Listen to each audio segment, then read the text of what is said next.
Hey, I'm Ella Rodney. Thanks for clicking on my video. I comb my hair, did you notice? You know, I was thinking about these two guys I know. This one guy who was working for me. And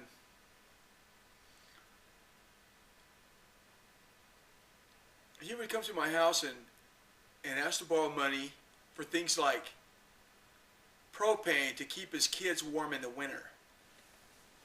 I'd always give him money.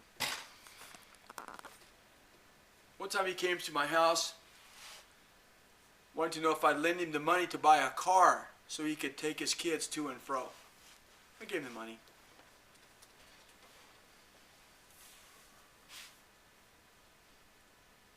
He would come over and I knew he didn't have money. I would always give him money for gas and paid him fair wage for what he did for me.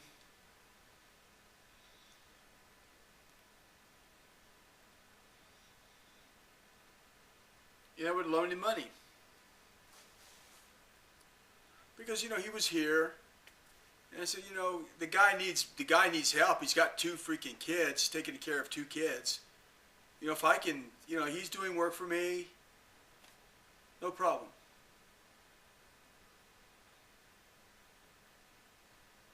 He's lived here, he's going to be here, everything's going to be fine. Well, one day, he leaves. He left owing me money. He left his girlfriend who had bought a house and was paying a mortgage, from what I understand. Left her because he got stressed out or something. He flew the coop, man. He just fucking left. He didn't call me. Didn't call me. I knew where he was. He was in a different state. I just kept waiting. Eventually he'll call. Because I thought, the guy, he's stressed out. Eventually he'll call. He never called. He left owing me maybe like $1,200. There was this other guy.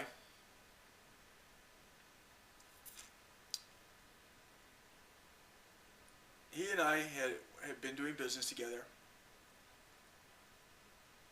And I would front him jewelry to sell. And everything was fine. And then some things started happening with his business. He said, I don't know, and looking back on it, maybe he was testing the waters to see my reaction. I don't know what he was doing. I don't know if it's true what happened or not. But he said that what if his employees had ripped him off?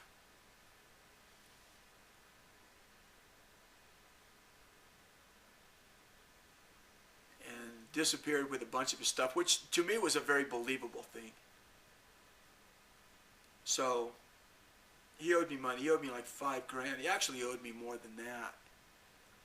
And he sent me a bunch of stuff in the mail to start paying off the debt in order, to send me stuff that just added to the piles of stuff I already have. And so anyway, he ended up owing me like $5,000. And we had become friends over the course of a few years. And I think he was so embarrassed by that, he wouldn't talk to me anymore. And I wasn't going to say, like the guy that ran off owing me like $1,200, I don't ever want to see that guy again. Good luck, buddy. You're going to get yours someday. Something's going to happen. Don't worry about me. You just keep moving on. But I was really kind of hurt in a way that this one guy that owed me the $5,000 wouldn't return my phone calls anymore. Because it wasn't like I was going to, ream his ass or something. I wasn't. We'd been associated for probably 5 years. He got himself into a situation he couldn't get out of. And I guess he went belly up, But he never called me back. But but I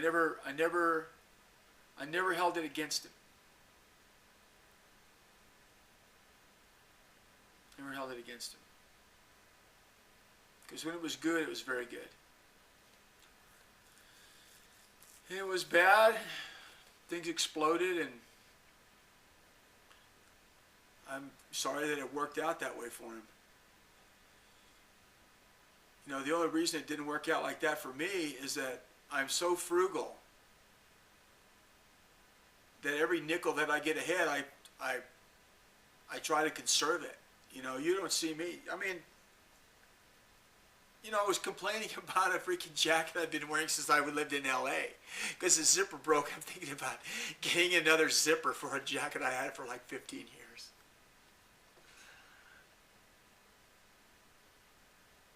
Because I just conserve it all. Because I know my personality.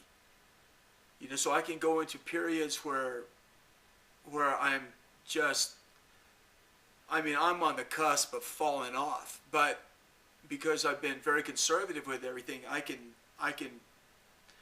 maneuver and make everything okay until something happens.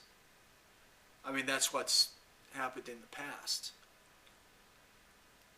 But I'm like that squirrel out there that was in the talons of that red-tailed hawk. Those birds are beautiful, man. The sun was, I was looking at this friend of mine gave me these binoculars, big binoculars. I was looking at it, and the birds, and the sun is coming through the birds' wings, and they're like illuminated. Oh, it's fun, just beautiful. Good pair of binoculars is something special. There's another bird. No, that's a crow. And it's just beautiful, you know, watching that bird. But I'm like a little squirrel, you know. Actually, I'm more like a rabbit, trying to escape the, checking it out, making sure there's no coyotes around. I'm not looking up above. I'm looking around, you know, making sure there's no coyotes. Because if the coyotes come, you know, they're after lunch. You know, I'll be escaping for my life. You know, so I try to be very conservative with everything I have. But if I get to a situation, you know, where I was talking to a buddy of mine in town today, the guy who I told you gets stuff out of dumpsters, and he's a gardener. He's got a house in Albuquerque, and we were talking about a buddy of ours, a guy who graduated from the university with a degree in creative writing. He's going to write the great American novel. Now he's homeless. You know, by giving up. You know, you can't give up. You just can't give up. You got to keep freaking going.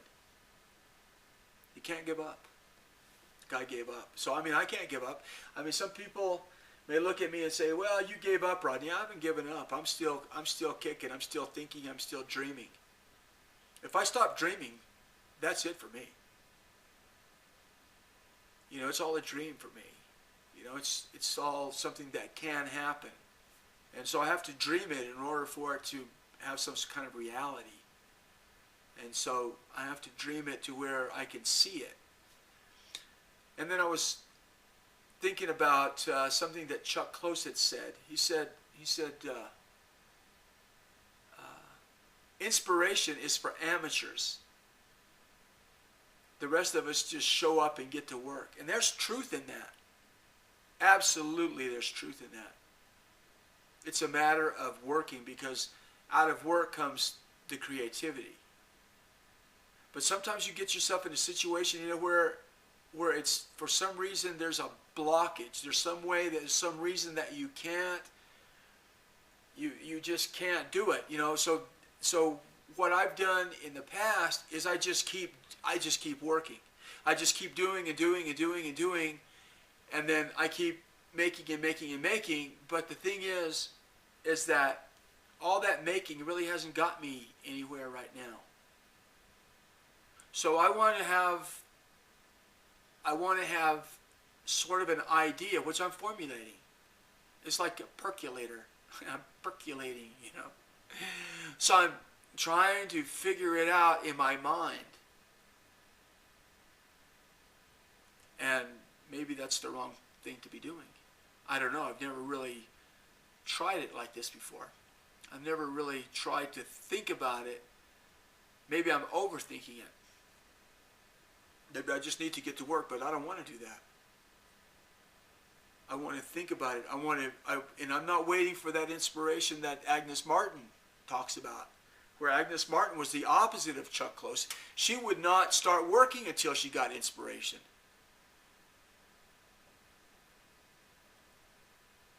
So I'm not like her, but I need to think for a while. I need to be still for a while. I need to try to think about it for a while without just jumping in to something, because what am I going to jump into? I haven't painted in a long, long time. Spent 10 years doing those drawings. Painting is totally different. It's not that I forgot how to paint, it's just that I don't know what to paint, and I'm contemplating it to find out how I'm going to approach it, because I'm going to approach it in more of a systematic way. And I'm not really thinking so much right now in terms of what I'm going to do. I'm thinking more in terms of what I'm not going to do. I'm not going to do this. So that's out, So I don't have to think about that anymore. I'm not going to do this, so that's out. I'm not going to do that anymore. So I'm kind of condensing it down to where there's a limited range of possibilities. Because one of the things about artists is that they always want freedom. And I'm the same way. But the thing about it is the freedom that you have is sometimes the chains that bind you. Because you're so free, you can do anything you want. And if you do anything you want, you get nothing done because you're too free. So I'd like to have a set of rules that are naturally set upon me by myself. And then I think working within that constraint will enable me to go out. I need to be able to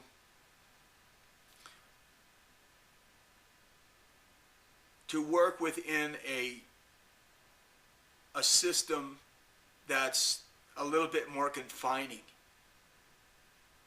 So that's what I'm working on right now. So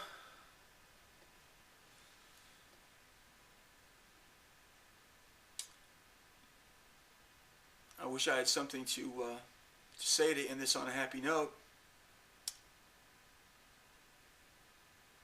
But it was funny today. I was in Albuquerque today because my buddy, the guy I was telling you about, goes to the coffee shop on Wednesday. He goes on Wednesdays and Fridays.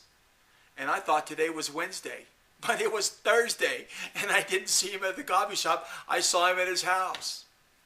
I'm Hello Rodney. Thanks for watching, and bye-bye.